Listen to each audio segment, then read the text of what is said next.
Қазақтар неге көшпелі болды деп ойлайсыз? Бұл жай дәстүр емес. Көп адам көшпелі өмірді еркіндікпен байланыстырады. Бірақ шындық мүлде басқа.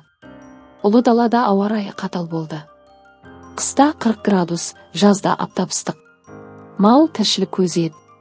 Егер бір жерде ұзақ тұрса, жер тозады, шөп бітеді. Ал мал аш қалса, халық та аман қалмайды. Сондықтан қазақтар табиғатқа бейімделді.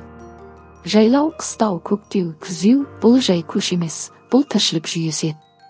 Яғни көшпелі өмір таңдау емес, аман қалудың жалғыз жолы болды. Сол үшін қазақтар табиғатпен бірге өмір сүрді. Осындай тарихи шындықтарды білгің келсе, подписка жаса. Бүгінгі білімнің көп бөлігі ата-бабамыздың ғасырлар бойғы ақылы мен тәжірибесінің жалғасы. Сондықтан менің ойымша біздің ата-бабамыз өте ақылды болғанына күмән жоқ.